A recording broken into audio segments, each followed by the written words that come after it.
131 2029. Saya adalah mahasiswa Universitas 17 Agustus 1945 Surabaya. Saya sedang melaksanakan magang MBKM Prodi di PT Graha Project Setia. Yuk simak kegiatan saya selama ini.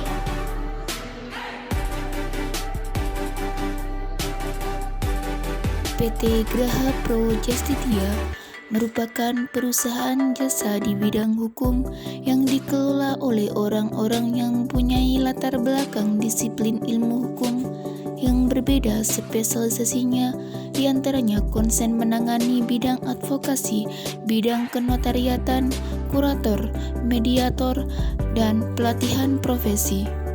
Kantor pelayanan hukum bersama yang baru pertama kalinya ada di Indonesia ini didirikan oleh Advokat Dr. Roman Hakim SH.MH SSOS MM. PT Graha Pro Justitia mempunyai eksistensinya sudah memiliki referensi pengalaman terbaik sehingga mampu memberikan solusi yang tepat dalam penyelesaian masalah hukum yang dihadapi klien. Di sini saya ditugaskan untuk mendaftarkan perkara melalui e-court dan membuat surat kuasa khusus, umum dan substitusi, serta pembuatan somasi kepada para debitur koperasi simpan pinjam.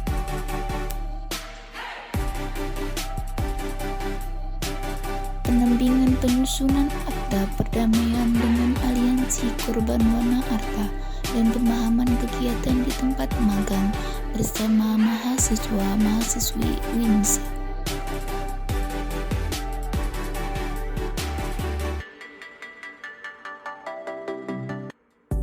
Berikutnya memahami proses mengajukan laporan kepada kepolisian dan pembuatan surat kuasa khusus oleh kasus korban penyerobotan tanah.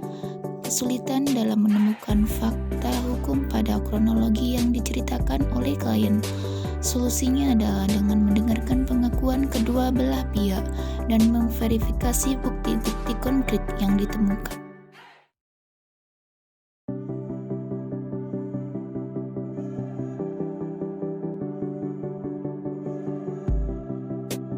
Baik Prof, di sini kami akan bertanya mengenai peran advokat dalam perkara perdata. Iya. Jadi gini Prof, dalam peradilan perdata itu seorang advokat itu kan bukan sebagai kuasa atau wakil kliennya ya. Iya. Jadi pada hukum apa sih Prof yang dilakukan oleh advokat dalam peradilan perdata itu? Iya. Pertama memang advokat sudah mendapatkan sumpah dan sumpah ya dari ketua pengadilan ini.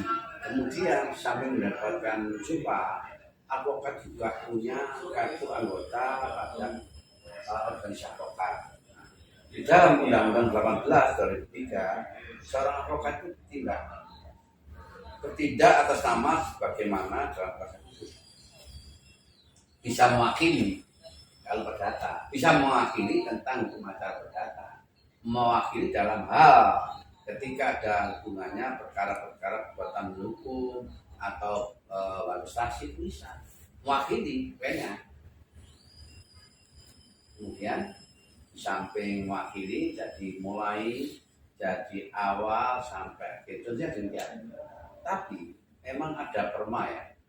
Di dalam perma itu kalau gugatan data itu prinsipal dan baik prinsipal penggugat maupun tergugat prinsipalnya harus dihadirkan dulu karena adanya satu yaitu tentang mediasi.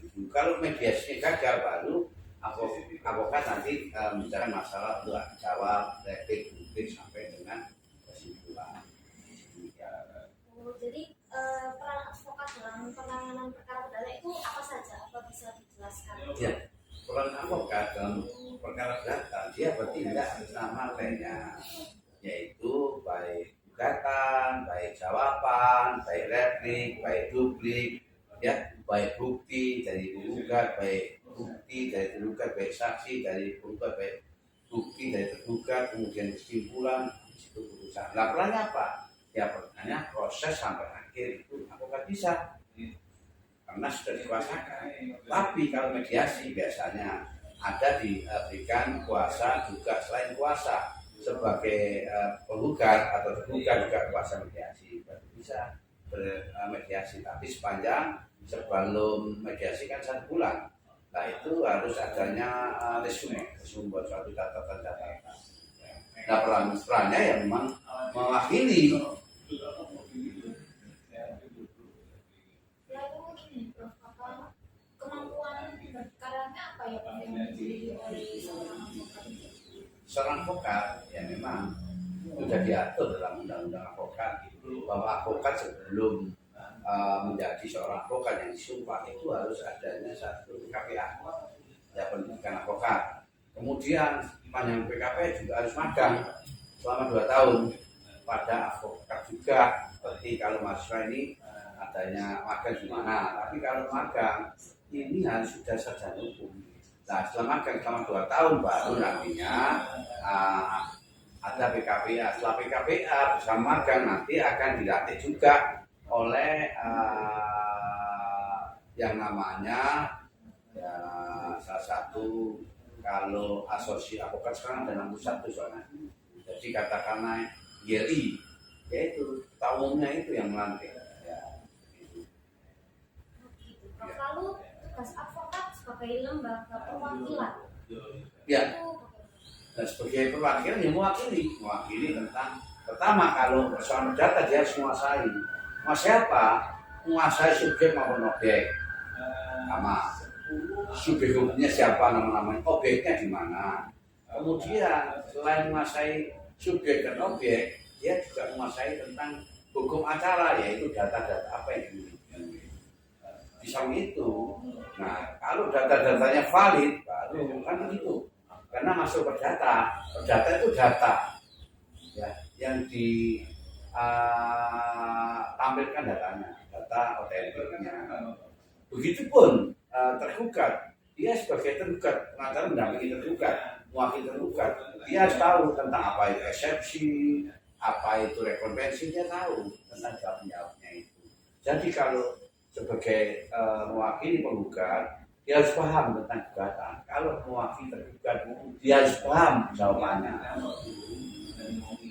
sebelumnya tadi Prof kan sudah menjelaskan peran avokat dalam perkara perdata ya. Ya.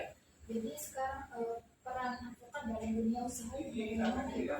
Bisa saja avokat dalam dunia usaha bisa saja. Avokat itu soal jasa, ya, jasa hukum lah. Kalau dia juga berperan sebagai pengusaha boleh saja. Kenapa? Tapi avokat tidak boleh sebagai pengusaha. Avokat tidak boleh sebagai pengusaha. Kenapa? Karena di dalam sebelum harus ada persyaratan menyatakan bahwa tidak boleh. Ya. Sekarang pesan dan pesan buat kami selama magang di sini untuk kedepannya. Ya, pertama kalau dalam magang itu harus dikuasai dulu. Pertama harus tahu tentang berkas. Apa pemberkasan itu? Pemberkasan harus menata contohnya pemberkasan ini ya.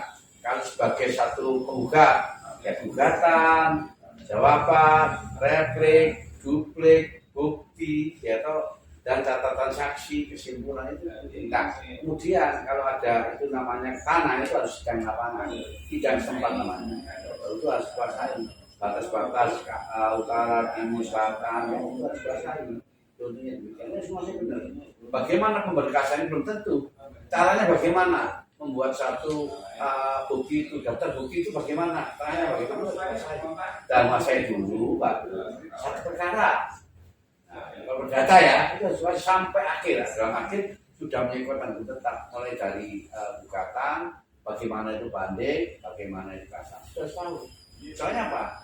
Jangan sampai ketika ditanya contohnya ini. Loh, pernah nggak dibimbing oleh Prabowo? Loh, kalau dibimbing oleh Prabowo harus mateng ya. Jangan sampai nanti seorang profesor membimbing pada waktu itu beracara harus di samping magang harus juga tahu tentang apa dunia persidangan. Ya, bisa itu kan begini ya. Bagaimana tempat duduknya penggugat, tempat duduknya tergugat kuasa ini? Aku harus tahu, jangan sampai keliru. Wah, tempat duduknya keliru ya diketawain oleh hakim. Kenapa? Karena saya dulu juga sebelum beracara juga pernah keliru dulunya. Duduknya tergugat saya duduk. Bahkan saya penggugat aja dari itu. Jangan sampai pulang apa yang menjadi salah satu ya bagian harus seorang hukum itu harus tahu bagaimana persoalan, bagaimana saksi, tepatnya di mana. Nah, apa saksi adat, apa saksi adat itu dalam persoalan pidana. Tapi saksi dari penggugat dan saksi dari tergugat itu harus diketahui. Bagaimana mencatat saksi-saksi? Nah, apakah hubungan saksi dengan contohnya ya saksi apakah bisa diterima ketika saksi itu dia bekerja pada perusahaan yang ada gugatan itu harus saya dulu. Nah, saya berharap kalau mahasiswa itu tahu, HIR, RBG tahu itu kuncinya. Nah, kuncinya apa? Itu yang digunakan oleh hakim. Tapi seringkali ya hakim itu masih mereferensi tentang ya tanggung masalah data. Ya Rab ya. Di apa kalau bisa beli namanya buku hukum acara perdata yaitu karangan Yaya Harap Pak Magung. Di situ banyak. Lalu saya jelaskan tentang apa itu rekonvensi, apa konvensi, ya toh, apa eksepsi, nanti situ. Apa ada dan persen itu juga ada. Dan bisa perlawanan. Demikianlah kegiatan magang saya selama ini. Semoga dapat menambah wawasan bagi kita semua. Wassalamualaikum warahmatullahi wabarakatuh.